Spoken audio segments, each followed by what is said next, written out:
ICICI bank में तो खैर काफ़ी स्ट्रेंथ है वीरू। आईसीआईसीआई बैंक अगर आप देखें तो एक कुछ स्ट्रीट यहाँ पर आपको एक बता रही है कि कुछ तो बड़ा एक्सपेक्ट कर रही है स्ट्रीट इस सैटरडे को। ये मामला सिर्फ नंबर्स का नहीं है। आप देखिए, संदीप बख्शी साहब का टर्म जो है ना वो अक्टूबर 2026 में ख़त्म हो रहा है। अब अक्टूबर 2026 में उनका टर्म अगर ख़त्म हो रहा है तो कहीं ना कहीं यहाँ पर उनको फैसला लेना होगा कि वो आगे एक्सटेंशन सीख कर रहे हैं या नहीं कर रहे हैं, और अगर नहीं तो फिर कोई और नया ऑब्वियसली कैंडिडेट ढूंढना पड़ेगा। बैंक के लिए बेस्ट तो ये होगा कि सीधा संदीप बख्शी साहब को ही 3 साल का एक्सटेंशन मिल जाए, 3 या 2 साल का।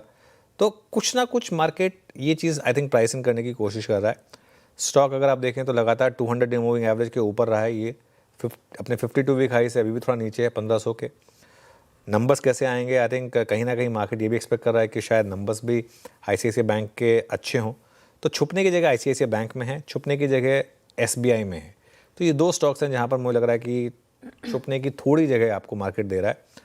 और इसी वजह से अगर आप देखें तो बैंक निफ्टी फिर भी थोड़ा सा आउट परफॉर्म कर रहा है, क्योंकि ये दो स्टॉक्स का फिर भी रीजनेबल वेट है। इसकी वजह से बैंक निफ्टी थोड़ा सा अंडर परफॉर्म मतलब आउट परफॉर्म कर रहा है।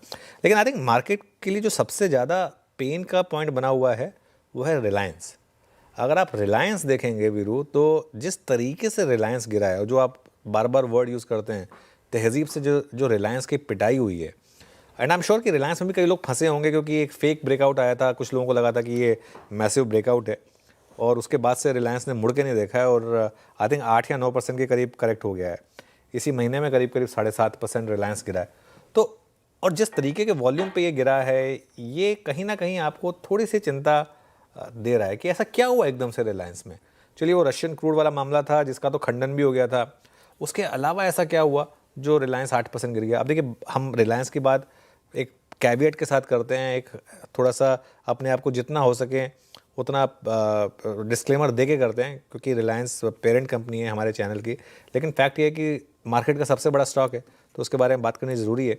तो एक तरफ रिलायंस है और एक तरफ आईसीआईसीआई बैंक, एंड ऑब्वियसली क्योंकि रिलायंस का वेट ज़्यादा है तो इसके लिए वो, जैसे वो पिक्चर आई थी ना, हद कर दिया आपने, उसमें बोलता है अगर मेरा वेट ज़्यादा है तो मेरी बात का वेट भी ज़्यादा होगा।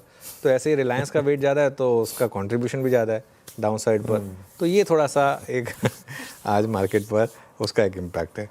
चलिए।